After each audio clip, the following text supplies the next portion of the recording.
Hola, hola amigos de Ecos Latinoamérica. Bienvenidos a un resumen semanal de las últimas noticias locales, nacionales e internacionales, incluido lo que es deportes, cultura, farándula y mucho más. Señoras y señores, hoy empezamos con una excelente noticia a nivel deportivo, en el cual Jonathan Narváez lo hizo de nuevo. En el Giro de Italia, señoras y señores, ganó la octava etapa.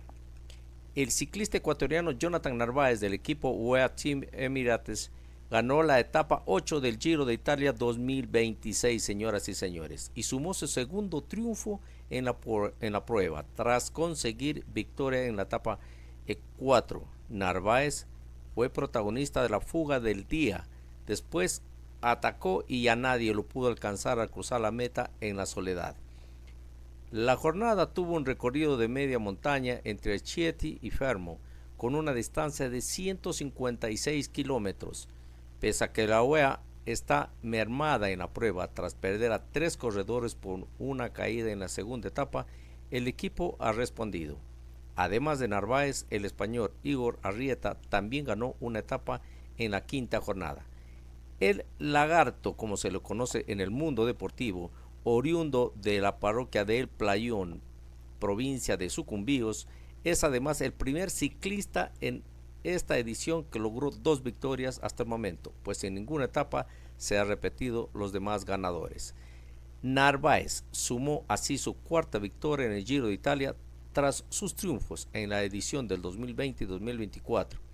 De esta forma igualó a Richard Carapaz como los ecuatorianos de más etapas en la prueba italiana. Ganaron. Jonathan Caicedo se suma entre los tricolores tras ganar etapas en uno de los mejores eventos a nivel mundial en lo que a ciclismo se refiere. Señoras y señores, Jonathan Narváez nos ha dado un alegrón más como el que ya nos dio Richard Carapaz, como el que ya nos dio Jonathan Narváez, y es un alegrón no solo para Ecuador, sino para toda América Latina. Señores y señores, bienvenidos a este triunfo que nos hace tan bien a Latinoamérica y a Ecuador en momentos de crisis social y económica. Seguimos con más noticias. Señoras y señores, seguimos con las noticias. Hoy vamos a tocar de nuevo el caso Sinohydro, en el cual está involucrado el señor Lenín Moreno, expresidente de la República, en la cual en una de las audiencias rindió testimonio el ex vicepresidente Jorge Glass, el mismo que está recluido en la cárcel de alta seguridad El Encuentro, en el cual, como podemos ver en su imagen, tiene un deterioro extremo en su salud. Mas sin embargo, el gobierno dice pues que todas las atenciones se le han dado y que únicamente se debe a que el señor se resiste a recibir la alimentación adecuada. Bueno, eso lo comprobaremos en el transcurrir de los días. Señoras y señores, el día martes 12 de mayo a las 8:56 se inició el segundo día del juicio, conocido como Sinohydro en la Corte Nacional de Justicia en el norte de la capital. La expectativa en este día aumentó, pues se tenía previsto la rendición de testimonio del ex vicepresidente Jorge Glass, quien estuvo a cargo de los sectores estratégicos durante gran parte del correísmo. El caso Sinohydro está relacionado con la construcción de la hidroeléctrica Coca-Cola Sinclair. Según la fiscalía, durante el gobierno de Rafael Correa, en el que Lenín Moreno era vicepresidente, se cobraron 76 millones de sobornos para adjudicar la construcción de esa obra a la empresa china Sinohydro. Ese dinero, según la teoría fiscal del caso, fue movido a través de las familias del ex vicepresidente Lenín Moreno y de su amigo y lobista en la compañía asiática Conto Patiño. Los llamados a juicio en el caso Sinohydro son Lenín Moreno, Luciano Cepeda, Henry Galarza, Kai Rongwo, John Wing, Son Dong Sheng, Rocío González, Irina González, esposa e hija respectivamente, Guillermo Moreno, Edwin Moreno, Marta González, Conto Patiño, María Patiño, Javier Macías, Juan C. Patiño, Patricia Patiño, Manuel Patiño, Priscila Burneo, Eduardo Carminiani, Carlos Almeida y María Vaquero.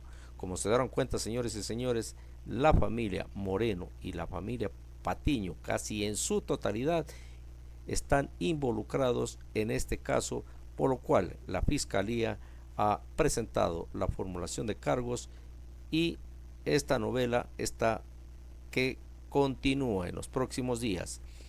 Así, en la semana, en un accidentado testimonio, el perito Denis Samaniego explicó que realizó la extradición de datos de 3 páginas web que contenían información relacionada con la construcción de la hidroeléctrica Coca-Codo Sinclair.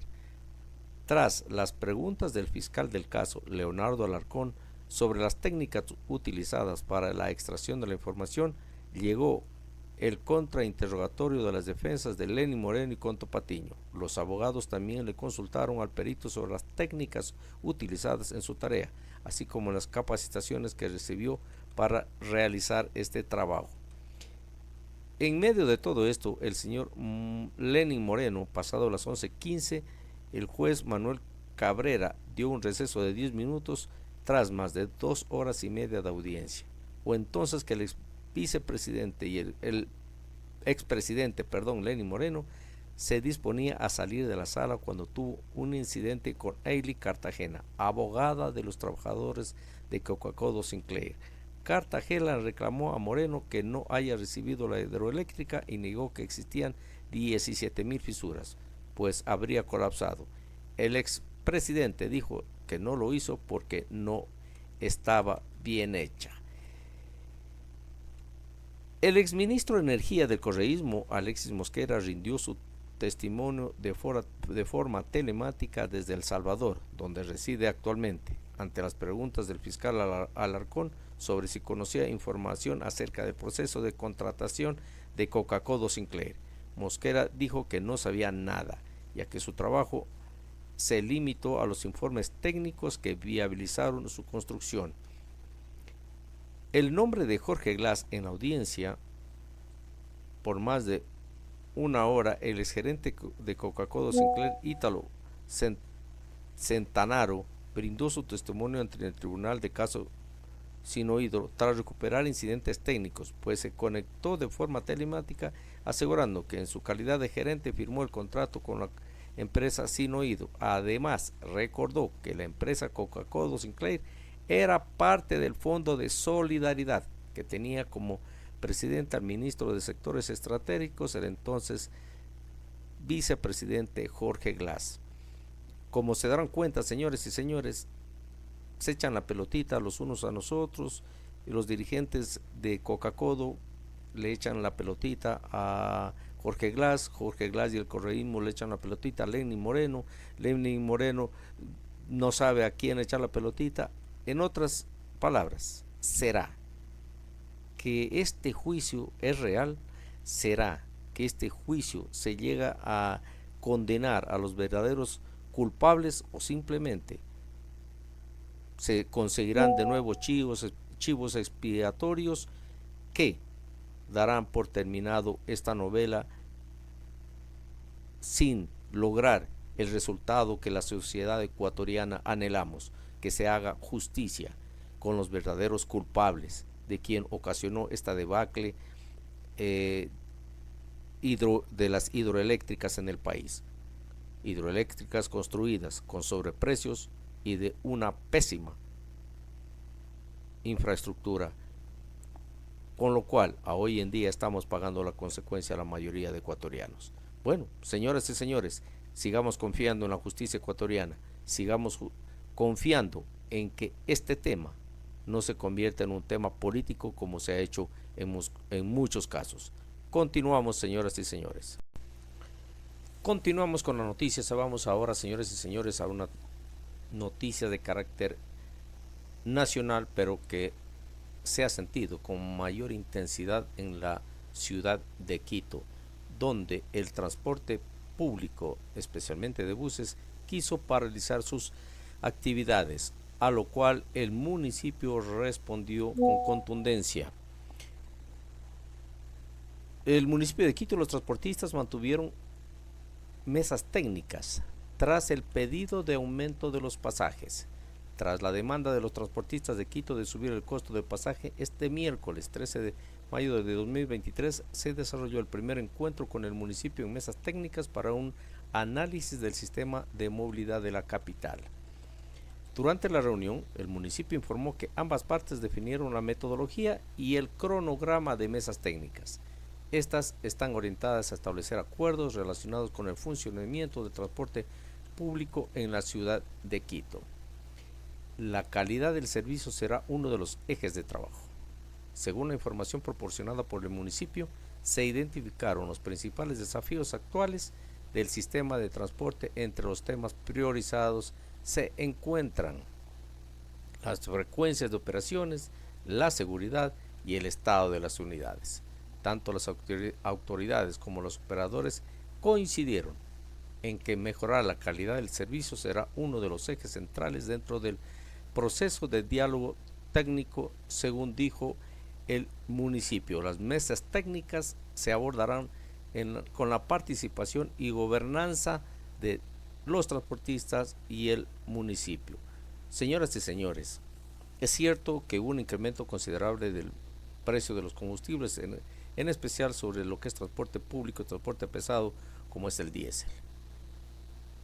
Pero preguntámonos a la ciudadanía, los señores dueños de las empresas de transporte público, en este caso de buses, ¿han ofrecido alguna vez mejorar el servicio, mejorar la calidad,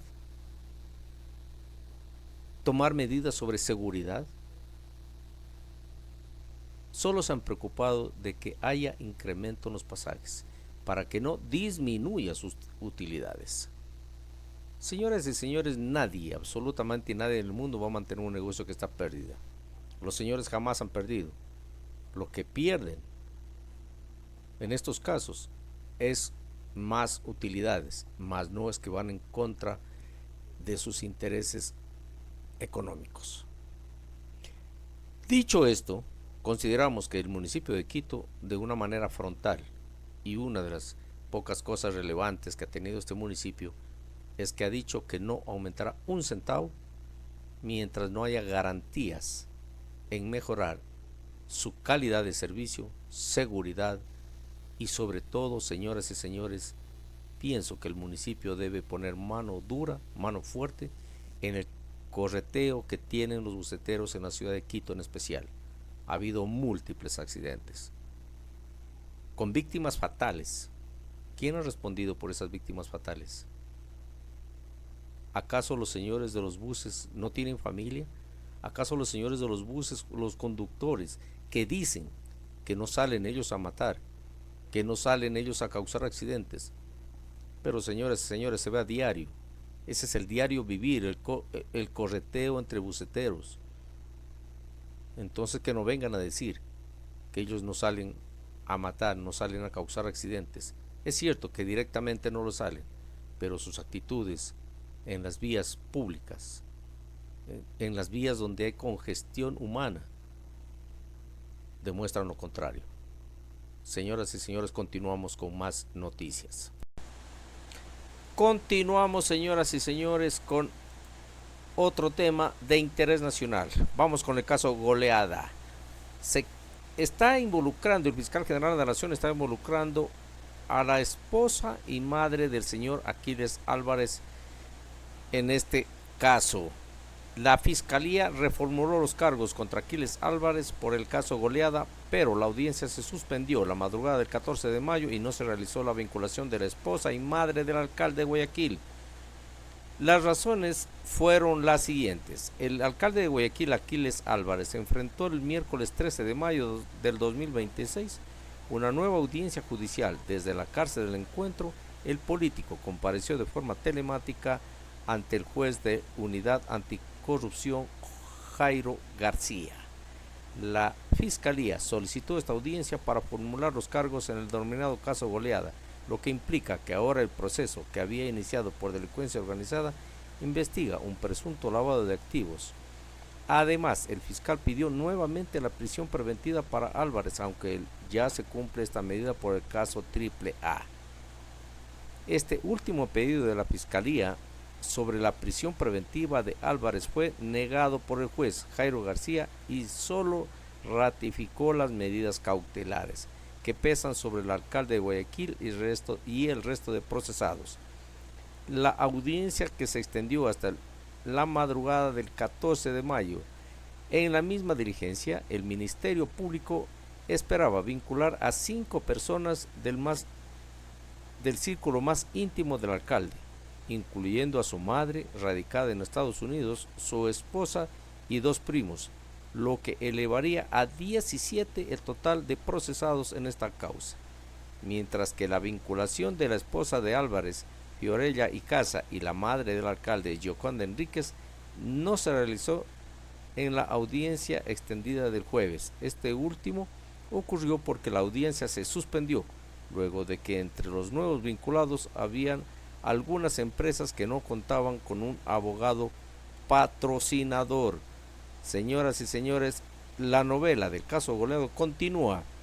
El caso investiga a Aquiles Álvarez y a sus hermanos por presuntamente liderar un entramado empresarial diseñado para adquirir millonarios volúmenes de diésel subsidiados del Estado. Según la investigación, este combustible, que debía despacharse a embarcaciones de la bandera nacional, fue desviado y revendido a naves internacionales a precio de mercado, lo que habría generado un perjuicio al Estado. Posteriormente, según la Fiscalía, las ganancias ilícitas se habrían introducido al sistema financiero a través de empresas de papel domiciliadas en Panamá. Con los nuevos vinculados de hoy, la instrucción fiscal entrará en una etapa final y concluirá el próximo 11 de junio, dando paso a la decisión de quienes serán llamados a juicios. En la pasada audiencia del miércoles, el alcalde de Guayaquil, Aquiles Álvarez, se conectó a través de Zoom desde la cárcel del Encuentro, donde ya vemos que le está creciendo el cabello y la barba, porque estaba rapado totalmente. Esto fue para atender la audiencia de reformulación de cargos y la vinculación del caso Goleada. Fiorella Icaza, esposa de Álvarez, que será una de las personas a vincular al proceso, también se unió telemáticamente a la diligencia, igualmente que Gioconda Enríquez, madre del político. La audiencia se instaló a las 9:28 del día miércoles, pero el juez García resolvió que la diligencia no estuviera abierta al público como lo establece la normativa. Por lo tanto, se desarrolló de manera reservada, señoras y señores.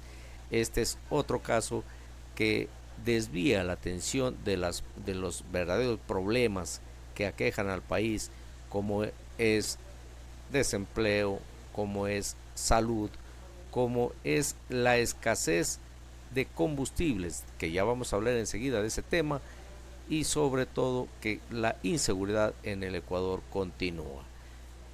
Señoras y señores, seguimos con más noticias. Bien, señores y señores, hoy tenemos una noticia sobre la selección del fiscal general de la Nación. Este es otro tema que lo vemos que cada vez se dilata más entre recalificaciones, entre apelaciones de los aspirantes que ya están fuera del concurso. 20 de los 28 aspirantes a ser fiscal general del Estado solicitaron recalificación de sus méritos. En el marco del concurso público para elegir a esta autoridad, que se realiza en el Consejo de Participación Ciudadana y Control Social. Señoras y señores, el viernes último cerró el plazo para que los 28 concursantes en el concurso de selección de la primera autoridad de la Fiscalía General presenten sus solicitudes de recalificación, mérito valorada sobre 50 sobre 100 puntos. El proceso lo lleva a cabo una comisión ciudadana integrada por 10 personas que tienen un término de 5 días para pronunciarse sobre los pedidos. El Consejo de Participación Ciudadana, que supervisa las actuaciones de la comisión, no reveló los nombres de los solicitantes de recalificación, pero por declaraciones públicas se conoció que entre ellos están José de la Gasca, exministro de Gobierno de la administración de Daniel Noboa, Inés Romero, actual juez de la Corte Provincial de Justicia de Pichincha, y Mauricio Aguirre, entre otros. El reglamento para designar esta autoridad ordena que en los pedidos se indiquen los motivos precisos de la afectación y que no se podrá adjuntar nueva información. Los comisionados analizarán la forma individual los escritos y, de ser el caso que se acepten, se modificará la nota y se generará un nuevo reporte. Luego de esto, no se admitirá nuevos pedidos y se cerrará la fase de un informe final que lo conocerá el Consejo de Participación Ciudadana. Este es un tema que ha traído mucho que decir por el tiempo y los gastos económicos que prácticamente son sumamente elevados. Se habla de varios millones de dólares que se gastan en la selección del nuevo fiscal general de la nación. Y bueno, esperemos que este tema en las próximas administraciones, en los próximos gobiernos, haya una reforma, porque le vemos como muy dilatoria, le vemos como muy un tema de selección muy complejo y poco transparente. Como ciudadanos vemos desde afuera que no es un tema, no es una selección transparente al 100%, aparte de los costos que genera al Estado ecuatoriano. Ahora, esperemos que en esta selección de fiscal general del Estado no meta la mano la política y mucho menos el gobierno nacional, ya que ahí se juegan intereses nacionales, se juegan intereses que el país necesita transparentar, que el país necesita eficiencia, transparencia, honestidad, ética, moral, que si dentro de esta selección que se está dando, quien quiera que sea el elegido o elegida como fiscal general, tenga los valores y conocimientos suficientes para enrumbar por un sendero de honestidad a la Fiscalía General de la Nación. Señoras y señores, un trabajo muy complejo los que hacen de calificadores sobre los aspirantes a fiscal general de la Nación. Continuamos. Bien, y para terminar nuestro informativo, hoy damos a conocer una noticia de talla mundial entre la reunión de Estados Unidos y la China, dos superpotencias que prácticamente se disputan el control económico e industrial del planeta. Xi, el presidente de la China, plantea una estabilidad estratégica constructiva para evitar una colisión con Estados Unidos. Xi Jinping se ha pasado el último año haciendo frente a Donald Trump. Ahora, tras dejar clara su posición y establecer a China como par de Estados Unidos, se está enfocando en redefinir sus relaciones.